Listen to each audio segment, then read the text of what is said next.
नमस्कार, मैं हूं सुधीर चौधरी और डीएनए के इस सीरिया एडिशन में आपका बहुत बहुत स्वागत है। कहते हैं आप सीरिया में अपनी मर्जी से जा तो सकते हैं, लेकिन वहां से वापस आना आपकी अपनी मर्जी पर नहीं बल्कि ऊपर वाले की मर्जी पर निर्भर करता है, क्योंकि सीरिया इस समय दुनिया की सबसे खतरनाक जगह है।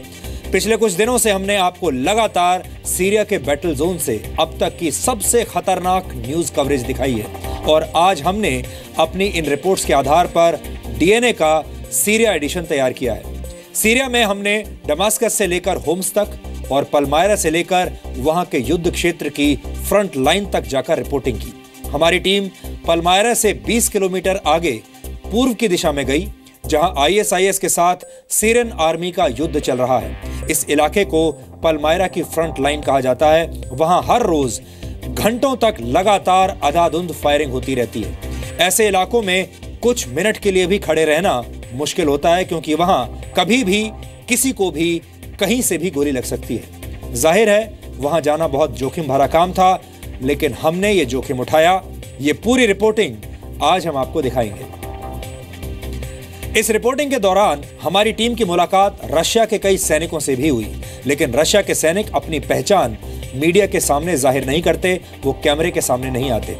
आप कह सकते हैं कि सीरिया में रशिया की सीक्रेट सेना मौजूद है। सीरिया रशिया से लगभग 5,500 किलोमीटर दूर है, लेकिन फिर भी आईएसआईएस के खिलाफ सीरिया की लड़ाई को रशिया अपनी लड़ाई मानकर लड़ रहा है।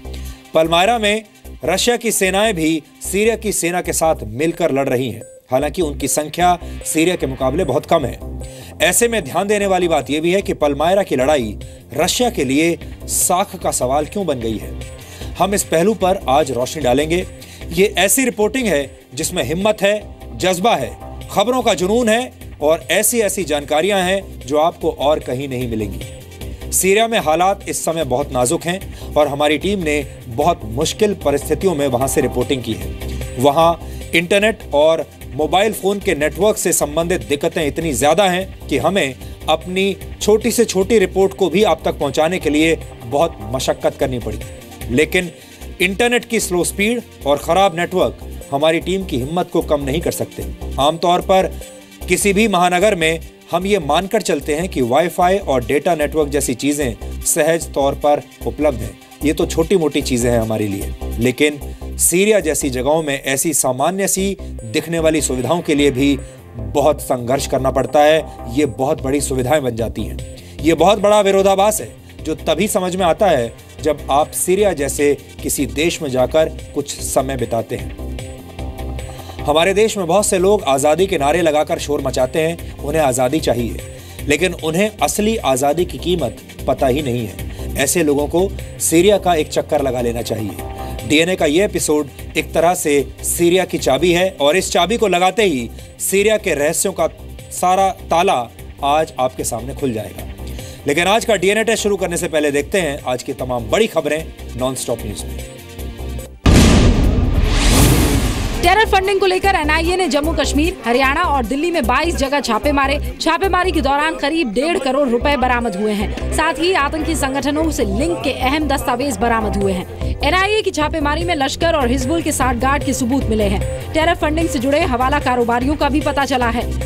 एनआईए जो कुछ भी कर रहा है ये ऑटोनमस इन्वेस्टिगेटिंग एजेंसी है। मैं समझता हूँ कि जो अपना काम कर रही है वो कर रही है। उसके संबंध में मैं कोई टिप्पणी नहीं करना चाहूंगा। कश्मीर में जिन 14 ठिकानों पर छापेमारी हुई है, उनमें हुर्रियत कॉन्फ्रेंस से जुड़े नेताओं के अलावा 3 बड़े कारोबारी शामिल हैं। ये क्लियर मैसेज है उन लोगों को कि जो इस प्रकार की हरकतें करते थे, अलगाववादी गतिविधियां करते थे, पाकिस्तान के इशारे पर नाचते थे, उनको अभी वो दिन निकल गए। कश्मीर में कट्टरपंथी विचारधारा फैलाने और नौजवानों को आतंक से जोड़ने में हवाला से मिले पैसे का इस्तेमाल किया जाता है। सऊदी अरब, बांग्लादेश और श्रीलंका के रास्ते पाकिस्तान जम्मू कश्मीर के अलगाववादियों तक पैसा पहुंचाता है। जम्मू कश्मीर के कुलगाम में सेना के काफिले पर आतंकी हमले में 2 जवान शहीद हो गए, जबकि 4 जवान जख्मी हुए हैं। यह हमला काजीगुंड के लोअर मुंडा टोल पोस्ट के पास हुआ। हमले की जिम्मेदारी आतंकी संगठन हिजबुल मुजाहिदीन ने ली है। वहीं पुंछ में नियंत्रण रेखा पर पाकिस्तान ने फिर से सीज फायर तोड़ा है। कृष्णा घाटी सेक्टर में पाकिस्तान ने भारतीय पोस्ट पर 82 mm और 120 mm मोर्टार के गोले दागे। इसमें 2 लोग घायल हुए।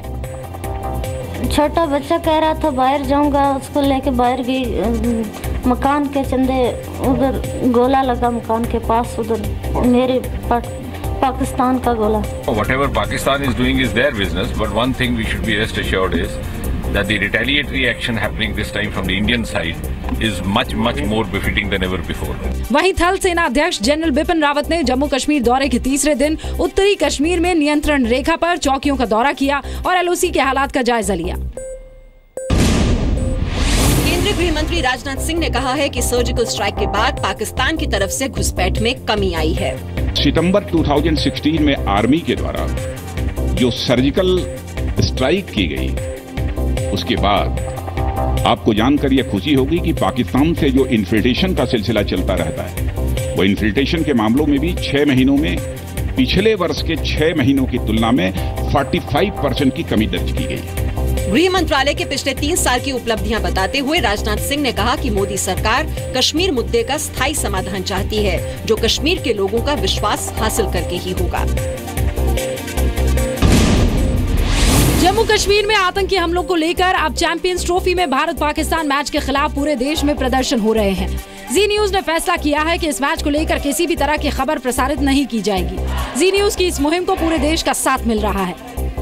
मैं भारत का एक नागरिक होने के नाते अगर हमारे देश के ऊपर पाकिस्तान के लोग अगर अत्याचार करते हैं तो मैं विरोध करता हूं कि पाकिस्तान के साथ हमारा कोई भी संबंध नहीं होना चाहिए। जी न्यूज का मानना है कि पाकिस्तान हमारे सैनिकों के शवों के साथ बर्बरता करता है, आतंकियों की घुसपैठ भारत में कराता है। ऐसे में उसके साथ कहीं भी क्रिकेट नहीं खेला जाना चाहिए। राज्यसभा सांसद डॉक्टर सुभाष चंद्रा ने ट्वीट किया कि बीसीसीआई को पाकिस्तान के साथ खेलने के लिए इनकार कर देना चाहिए था। इससे दुनिया में एक सख्त संदेश जाता, लेकिन बीसीसीआई को सिर्फ पैसे से प्यार है। शिवसेना ने भी पाकिस्तान से क्रिकेट का विरोध किया है। कुलभूषण जाधव फांसी के वहां तक पर खड़ा है, फिर भी क्रिकेट चल रहा है, तो सभी इस देश के सभी राजनीतिक दलों ने अपनी भूमिका स्पष्ट करनी चाहिए। पेरिस में प्रधानमंत्री नरेंद्र मोदी ने फ्रांस के राष्ट्रपति मैक्रों से मुलाकात के दौरान पेरिस जलवायु सम्मेलन पर चर्चा की। पीएम मोदी ने कहा कि आज मानवता के लिए पर्यावरण असंतुलन और आतंकवाद 2 सबसे बड़ी समस्याएं हैं। पीएम मोदी ने पेरिस जलवायु समझौते को साझी जिम्मेदारी बताते हुए पृथ्वी को बचाने के लिए एकजुट होने की बात कही। पीएम मोदी ने कहा कि भारत पेरिस समझौते के साथ है। विकास का हमारा दायरा, संबंधों का हमारा दायरा एक बहुत बड़े फलक पर है। फ्रांस और भारत के कल्चरल रिलेशन एक हमारी साझी विरासत है।